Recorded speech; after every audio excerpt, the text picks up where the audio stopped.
Hello everyone, how are you? How's it going?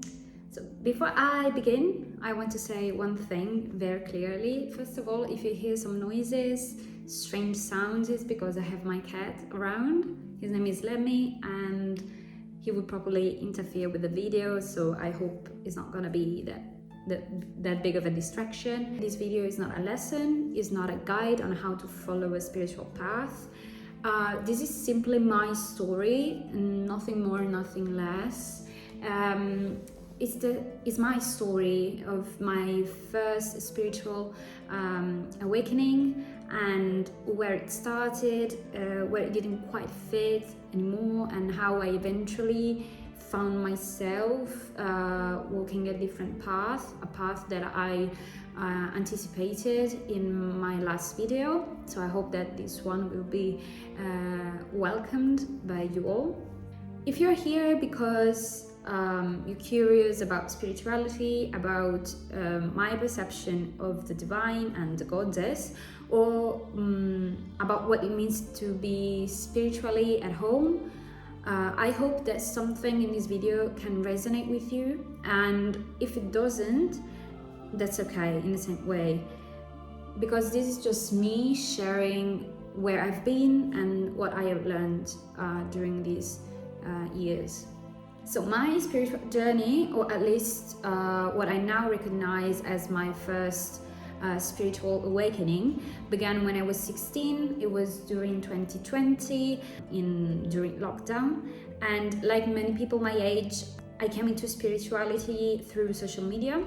That's why I used to call myself a baby witch, and that because Wicca became my first spiritual language. For those of you who might not know what I'm talking about, Wicca is a modern pagan religion that emerged in the mid-20th century, mainly through the work of Gerald Gardner and others. It draws from folklore, ritual magic, natural spirituality, and pre-Christian / pagan imagery. It's a very eclectic path, and there isn't just one connected way to practice it, but it has a lot of different personal interpretations. What are you going to do? Just sitting there? Of course, on the keyboard. We're sitting on the keyboard. It's very smart to me, honestly. Come here. Come. So at the time, spirituality to me meant spells, rituals and prayers to specific deities that I wanted to work with and connect with. Because the divine was often described as a balance between a feminine and a masculine principle, and rituals and connection was simply a way to align and connect, as I said, to these forces. During this period, so precisely the lockdown, we were all aligned, but constantly searching for meaning, identity, and something that felt alive. At this point, that was I was really looking for. And at the time, I felt like I needed something to practice, something to devote myself to, in a way, in a sense. And I think that I always wanted that, because deep inside I craved a sense of wonder and a sense of the whimsical, and that is something that I glimpsed in the pagan worldview and way of life, related to nature and to the mystery of nature. Thanks to this first approach, I started meditating and I discovered tarot. More than anything else, it was something that was really familiar to me, also because my family had a friend who once showed me her deck and how she worked with the cards, and that first experience really stayed with me. And in a way, it felt very personal when I realized what role tarot could have in my life and in the life of the people around me if I learned more about it, how much culturally it meant to learn about the archetypes, and really, even in the history of art, what it meant to know about tarot. So looking back, I think at this point I was looking for something that felt like belonging, something that I could take seriously, like, and put my hands and my mind and my heart into. Spells gave me these kind of feelings and a sort of confidence, because the idea of the divine itself gave me the feeling that something greater existed and I could touch it, that I could get in touch with it through spells. But at the same time, it didn't fully land to me. And that took me to lose interest in the whole Wicca / spiritual world. I think because I was very young and still very focused on school, and I didn't really have a spiritual community around me. So there was no guidance, no shared structure, and no rooted path that I could walk alongside others. A lot of what I knew came from online spaces where rules also felt unclear and often contradictory. There was a strong emphasis on danger, on doing things wrong, on sometimes karma and punishment. And I remember that at the time it felt confusing and even unsettling for someone that was actually not really convinced about being religious or joining a religion because of this dogma. And so without written foundations or... Don't you dare throw up. I'm gonna scream. And so without written foundations or lived traditions to learn on, I often felt alone with my questions, and I didn't really have nobody to talk about all of my issues in my path. And practicing, so at this point I realized that the path wasn't for me anymore, and I could distance myself from it because it wasn't a dramatic change. It was more like a quiet letting go and see where my life and my soul were going to take me. After a while I realized that what I was looking for was authenticity, and not just ideas and concepts, but something that I could feel, something that I just had a glimpse of but never really found.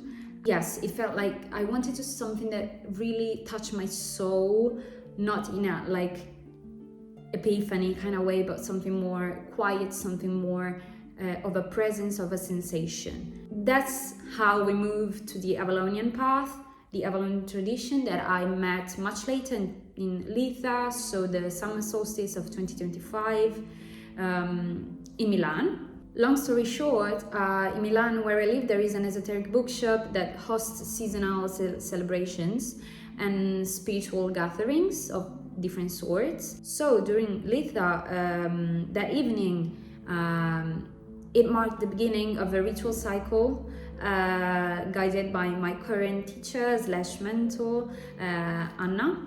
Through her, I discovered a spiritual tradition rooted in the sacred landscape of Avalon, or also known as Glastonbury, that is inspired by the Celtic spirituality, the myth and devotion to the goddess of Avalon. But not just Avalon.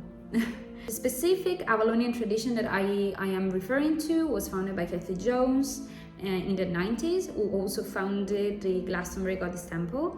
That over the years became a living center of goddess devotion, training priestesses and carry on the spiritual path across the world, basically. I want to specific that unlike belief-based religions, the Avalonian tradition isn't about dogma or strict rules. There are guidelines, but they feel more like philosophical ways of living than commandments in the Christian sense. It's about building relationships with the goddess, with the land, with your community, with myth, and with the cycles of the seasons most of all. That's because the goddess isn't seen as distant or abstract, because she's immanent, she's present in place, in the landscape, in story, and most of all in the body. In this way, spirituality becomes something you practice by listening to the outer world and to your inner one. Back to my timeline, my first encounter with the goddess at Litha was really intense. The space of meditation in which I was really felt different from previous times. The air felt even thicker and time seemed to slow down. And at the point in which I really encountered in my meditation, I met Morgan Le Fay, I started crying. I softened and I really allowed myself to be held in a loving presence, and that was really unique for me. I didn't know anything about the lady previously or about Morgan Le Fay, and yet beyond words I knew I had found something that was really meaningful. That's because the path didn't feel like something new entirely. It felt like remembering and coming home to something that isn't really your home, but something really close to it, if you get what I mean. Because to me, home is a place in which there is no fear, a place where there is no punishment for being human, and that's something that I really felt in Wicca. Because karma still played a huge role, and on the other hand, in a Walk of the Goddess, it feels like it's you and nature together. In this perspective, kindness and fierceness are both recognized. Fear, rage, grief, all parts of the human experience are sacred and are all reflected in the goddess. There is no denial of the shadow and no forced transcendence. As long as you respect yourself and you respect the others, love is given freely, generously by the earth and by the lady, of course. And at least that's what I experienced. Another thing that I want to stress is that this spiritual path is unique for everybody, and I want to be very clear. I am no prophet, I am no teacher. I'm simply someone who feels very grateful for a discovery that changed the way I relate to spirituality and to the world, basically, and also to myself. I'm sharing this with the intention of, let the spiritual world know that we exist as well. I have no intention of converting anyone, but it's really out of a desire for culture and spiritual exchange. Because I think that sometimes hearing someone else's story can help us understand our own story a little better. I will leave you with one last question if you feel like commenting down below. Come here, baby. What does home mean to you in the spiritual sense of it? You don't need to have an answer, but I feel that sometimes listening to the question is already enough to prepare yourself for something bigger in your conscience. Thank you for being here, and I will see you soon. Bye bye.